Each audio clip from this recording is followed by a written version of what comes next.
I've already done a first impression video about the Mavic Mini. I will post the link at the end of this one. In this video I will show you an in-depth review of the video quality of the Mavic Mini, with footage taken in all sorts of conditions, from good light to cloudy and extreme situations, like against the sun or very low light. In the second part we shall see how the footage reacts to color grading and color correction. I will do a series of videos about the Mavic Mini, covering all aspects in depth. So, if you're interested in the Mini or in any drone in general, I suggest to subscribe to my channel, the home of fearless drone heroes.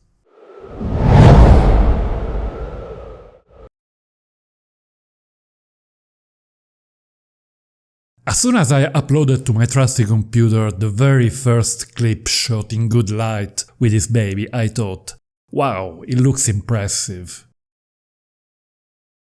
For a review of this kind, I would have normally shot plenty of different scenery, including sea, beaches, mountains, forests, cityscapes, and so on. But at the moment, because of coronavirus, I cannot get out of the tiny village where I live. So I'm limited to whatever I can find within a couple of square meters around my house. I'm sorry about that. Let's have a look at the video specs so that we can guess the strengths and the weaknesses. The Mini has a resolution of 2.7K, which is unusual. All other Mavic models have 4K, apart from the Spark, which has a simple 1080 Full HD. But more on this later. The sensor is the same size as all other Mavic models, apart from the Mavic 2 Pro, which has a 1-inch one, and therefore should perform better. An important spec is the bitrate. In the Mini it is 40 Mbps, which is very low, not only compared to the 100 Mbps of the Mavic 2 and Mavic Air, but also to the 60 Mbps of the Mavic Pro, although it is higher than the 24 of the Spark. Video bitrate is generally an important factor in video quality. I remember a few years ago, with my Phantom 4 at 60 Mbps bitrate, the footage looked mushy with very poor detail, especially in difficult light conditions. My Phantom 4 Pro 100 Mbps was in a totally different league. Also, video with low bitrate is more compressed, so it gives less room for color correcting and color grading, a bit like JPEG versus RAW. Due to the sensor size and the bitrate, I was expecting the video quality of the Mini to be much inferior to the one of the Mavic 2 Pro. I will soon do a detailed video comparison of the video quality of the Mavic Mini versus the Mavic 2 Pro. But from the image we are seeing now, I have the impression that in good light conditions and unprocessed files, footage coming from the Mini is as good or even slightly better than the Mavic 2 Pro in normal mode unprocessed. Of course, if we talk about Mavic 2 Pro footage in 10 bits D-Log or HLG correctly processed, we are in a different league. The Mavic Mini has only one color mode, obviously heavily processed and ready to use. It has an incredible amount of detail and very good sharpness, contrast and saturation. Notice also that the distortion has been adjusted and the horizon is nicely straight. The color is slightly cool and tends towards the blue, but in a nice way, a bit like the famous Olympus blue or mirrorless cameras of this brand. So, how can the Mavic Mini have such an excellent video quality? I've stumbled upon several articles talking about the Ambarella H22 chip, the very much hyped video processor, which is also in the Ubsan Zeno 2, another low-cost drone with an excellent video quality, very similar to the Mavic Mini, as well as in several other action cameras.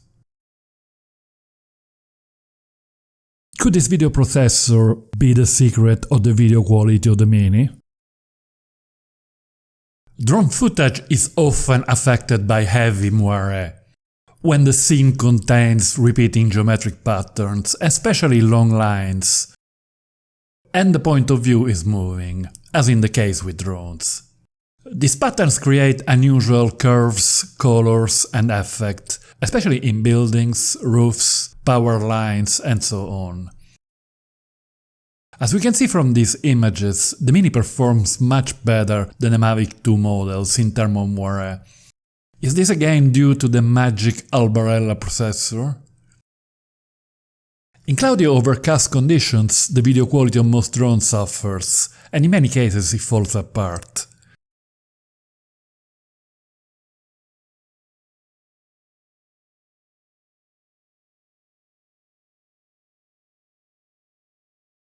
Once again, the Mini under these circumstances performs better than any other model I've tried so far. The amount of detail, sharpness and contrast is absolutely astonishing, and we hardly notice any noise at all in the shadows.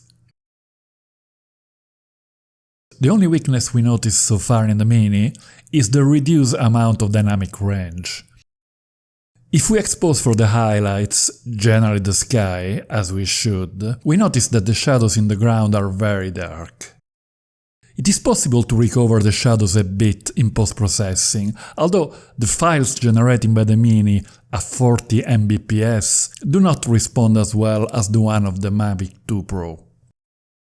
There are certainly at least a couple of stops of range loss compared to the 2 Pro, but this is not a surprise, considering the much smaller sensor size. Low light is always another difficult situation. Here again the Mini performs incredibly well, still maintaining astonishing detail, contrast and saturation.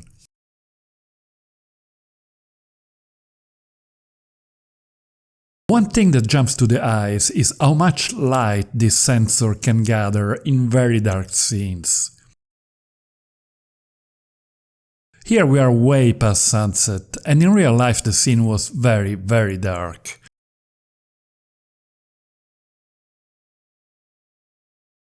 At the same time of the day I turned the camera down for a top-down shot, expecting to get pitch-dark images. But somehow the Mini manages to recover plenty of light without introducing too much noise. Black magic. In drone footage I generally avoid shooting anywhere close to the sun, apart maybe with the Mavic 2 Pro, as the results are generally very poor due to the small size and simple structure of the lenses. Let's see how the Mini performs. In this case we are heading in the direction of the sun, but it is not directly in the shot. There is a bit of loss of detail and contrast in the background, but the foreground is still excellent. Not bad at all, I've seen much worse with other drones.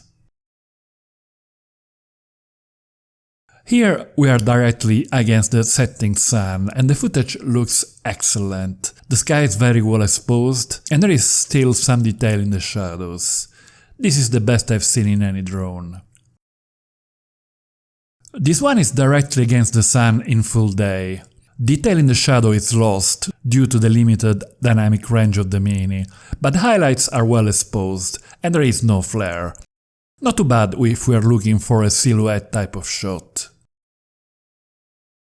When the camera is against the sun at the very specific angle, we might get some nasty flare and a horrible purple magenta cast. This is probably due to the simple build of the lens. But it only happens occasionally, and all in all the performance against the sun is solid.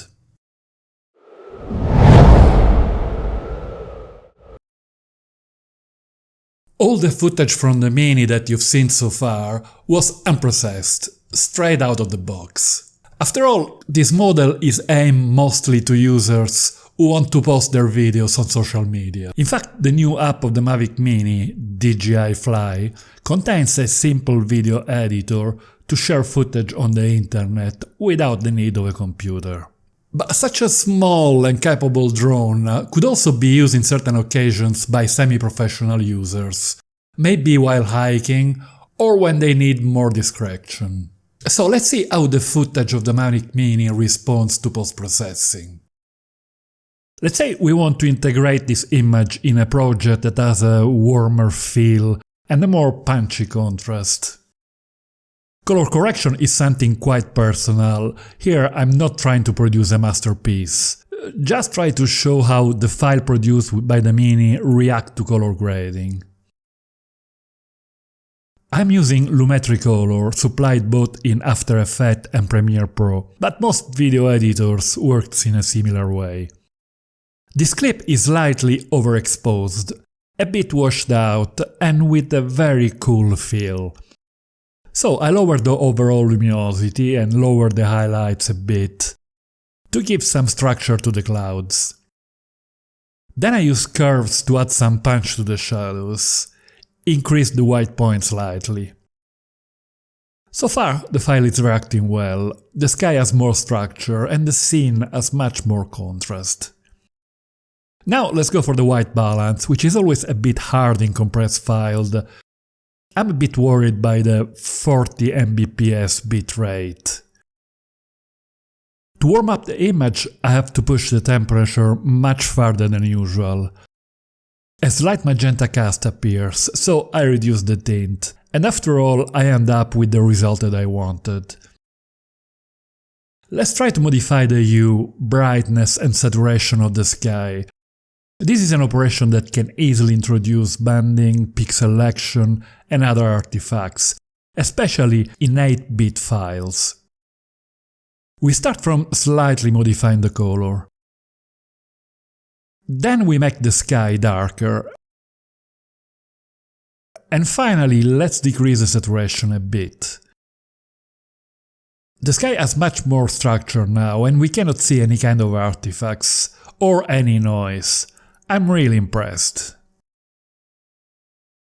As I said earlier, the resolution of 2.7K of the Mavic Mini is quite unusual, since generally the final delivery of a video is either 1080 Full HD or 4K.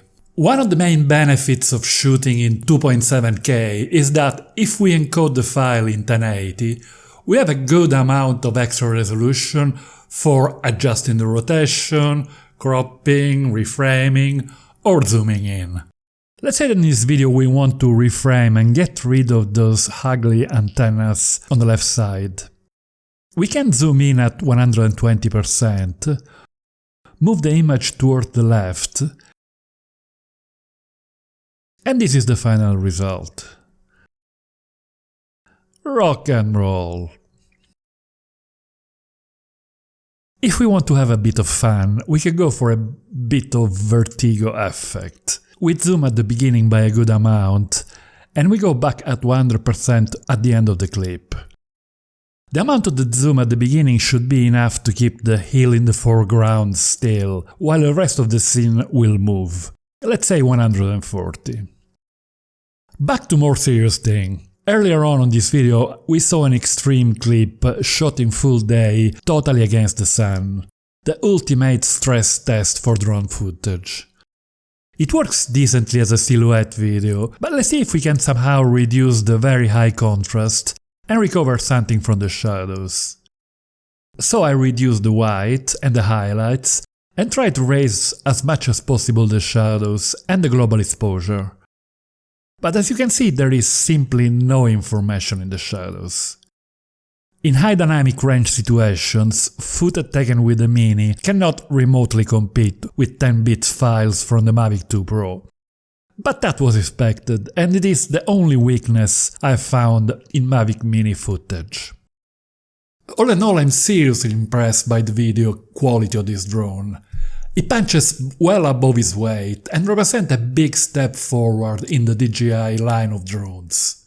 I'm starting to believe that this new Albarella video processor, which is rumored to be adopted by the upcoming Air 2 and Mavic 3, plays a big part in it. So, is the Mavic Mini the best drone money can buy? Well, we will soon analyze other aspects, notably the flight performance, and have the feeling that things will not be so rosy in that department. Bye for now, and don't forget to subscribe to my channel.